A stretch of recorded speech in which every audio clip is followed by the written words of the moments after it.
listening to the AI Moment with me, Jonathan Wagstaffe. And me, Danny Denhart. And Dan, what are we going to be talking about today? Today we're going to dive into what may be something that we're calling AI authenticity, and essentially why AI and anti-AI movements are going to be coming to brands near you. So think of it as, I don't know if everyone has seen it, but Apple made a Apple ad and it was completely human made. It took them hours and hours. It was a labor of love, but it came out and it was amazing. We'll share it in the newsletter so people can see it. But then we've got the other side of the debate where AI ads are coming out and AI slop ads are coming out. So Coca-Cola's one that got bashed at Christmas. The real barometer of it is, will people call out AI slop and basically try and call that out, and the brands will have a negative brand impact? Or will the artisan anti-AI be the movement that people really buy into? So where do you think you've landed on, Jonathan? I'm not sure I've landed yet, Dan, but I recognize all the pieces you just described. I think we are, as with so many things in history, I think we've had this massive enthusiastic run to AI. Yeah, and you and I both had conversations with creative organizations where they say, this is brilliant. This used to cost us 50 grand and 5 days to make this video ad. We can now do it in an afternoon with $500 and using AI and others. So they got very excited and people did that. And that was novel. And then, as you say, the novelty wears off because suddenly everybody's doing that and there's just all this slop out there. Most of it's not very good.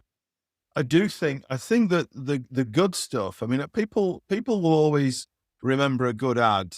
And if it's funny or it's got a certain poignancy, it doesn't really matter whether it's live filmed or it's a cartoon or it's an animation or it's AI. I think the quality of the work comes through. So I think that the quality stuff will come to the surface. But boy, at the moment, there's an awful lot of slop starting to emerge, as you say. And some of it is quite rightly getting criticized. So I think it's going to be that question of quality over quantity at the end of the day is where this thing's going to go. But at the moment, we're almost seeing people, as you said, we're almost seeing people go to that artisan side of the fence and say, this is not AI, and we are deliberately putting our flag in this corner right now. That was my first impressions of what's going on. Yeah, I agree. I think backlash is normal for slop and for low quality, and everyone's going to have an opinion.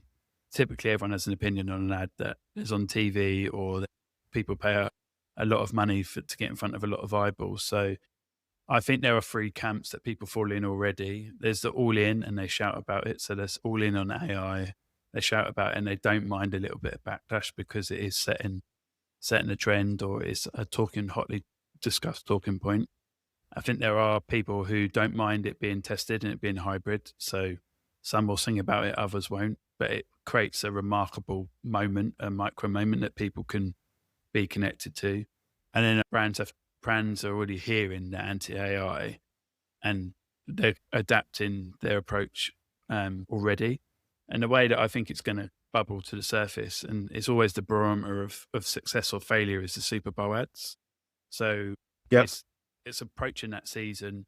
The people are paying $8 million a 30-second ad slot to have a Super Bowl ad, and I think we're already seeing them. They release about a week early, and then you'll get the real temperature check. So the people who are going to go all in on AI ads are going to hear about it, and it's going to be a hotly talked about subject, a bit like Coca-Cola was. And then I think the ones that are going on, and let's call it full human, the Apple, being able to show the behind the scenes and showing the human and the human life to it and the craft is going to be really important. So I think many brands are using AI without knowing that they're using it already. And there are ones that are using it, it's causing issues and just unaware and they don't know how to protect themselves. So I think that's going to be the big, early February is going to be the moment where brands realize their customers are either in AI and like it or out of AI and they're anti-AI. So that'll be a good feedback loop for brands. But I also think that as this thing matures, at the moment we're in that point, because quite often the AI is obvious, and for some people that's a problem. But as it matures and gets better, I think we'll get to a hybrid where it's used at the right points in any given. So some ads will be pure AI, some will be hybrid of of real film and then AI. And then it becomes just another technology in the same way that animation or CGI has been. We'll have both watched ads on TV or online in the last month or two where there's a lot of CGI in there and you just don't know because the CGI is now so good that you can't tell. And I think that's where we're going to get to. I think what the two thoughts I would have, one is when you've got an iconic ad, it doesn't really matter. So your mention of Apple is a great one because I'm thinking back to the first Super Bowl ad that I am aware of that really caught the nation was an Apple ad in about 1984 when they launched Macintosh, which is the famous one where it's like the old 1984. You've seen the one, right, with the woman who throws the shot put thing through the screen. Now that it doesn't matter what that was made of. That was an iconic ad and has stood the test of time. So I think if you're making a really good ad, then the technology, as the technology gets better and it's less easy to tell what you're doing, it's irrelevant whether it's AI or anything else. But the absolute bottom line for me is that ads will be judged by how good they are, right? And like that, I think if the ads work, if AI ads work, people will be all over AI in ads. If AI, when I can say it, if AI in ads doesn't work, then they won't make any more. So I think it will reach its own level. It will be another part of the mix that we use to make ads, especially video ads. And it's the proof of the pudding will be whether the ads work or not. Yeah, your CGI and cartoon and animation is a vitally important one because essentially a lot of that is it's human idea bait, and then it's computerized and optimized within different motions, whether it's Unreal Engine and things like that. So that's going to be a great comparable for people who are struggling to say, I want to test or I want to try out AI. And we should be doing it because it's either going to cost us less or it's going to be as creative or make us more creative. And actually it's comparable to a studio produced advert. So not saying we're going to see hundreds of Pixar studios that pop up overnight, but I do think there are going to be high quality ads that are going to be AI crafted, that will have the human in the loop, that will be amazing and everyone will love it. Just remember the really popular John Lewis ad with the boxer dog jumping on a trampoline.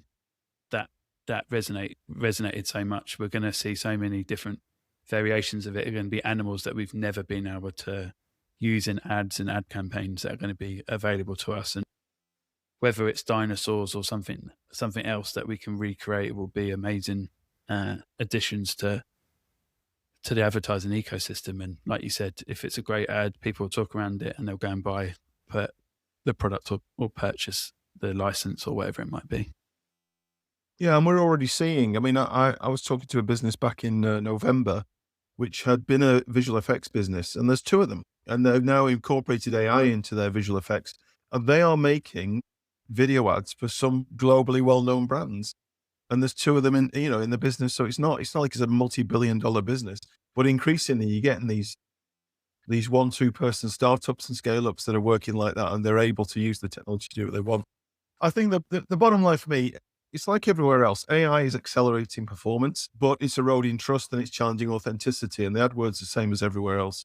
They're all happening at the same time. And so that for the next generation of leaders, I don't think it's going to be a question of how much AI they use in these things. I think it's how well they balance the kind of speed, truth, humanity mix with the AI, how the AI is used to help them balance speed, truth, humanity, cost control, those things. That's where my wrap up would be on this, I think. As I've said, it's the 2026 is the ROI of AI year, but it's also the commercial year of AI. So when people are trying to verify and validate their budget and their investment into it, there's going to be a number of different businesses that will use and leverage AI in ads, in campaigns, and in their products. So like you said, I think this year is going to be, and this year will be the real guidance for the rest of the businesses and whether they go all in or they don't. And a little wrap up for people. I know of a very well-known UK brand that are doing tube ads, TV ads and radio ads, and that's all AI generated and then approved by humans. So there are already big UK and US companies that are doing it and investing heavily in the space. So if you're thinking around it and you want that, just make sure that you're in the loop and you sign things off and you get it stress tested. It's good advice, Dan. It was very good advice. I strongly suspect that this question of how AI plays into commercial world and into commerce is something we're going to be talking about a lot this spring. I think there's a lot of stuff coming down the track. There's some things moving very quickly, not just in advertising world, but in commercial world more generally. I think it's going to be a key part of what we talk about through the spring. Good to see you, my friend, and I will see you next time. See you next time. Thanks for listening today, everyone. If you liked what you heard, please give us a rating and review in any of the podcast players. We have a supporting newsletter, which is aimoment.co.uk, that comes out on Mondays and Fridays with every pod, and we dive a little bit deeper, so please subscribe there. Have a great week, and we'll see you soon.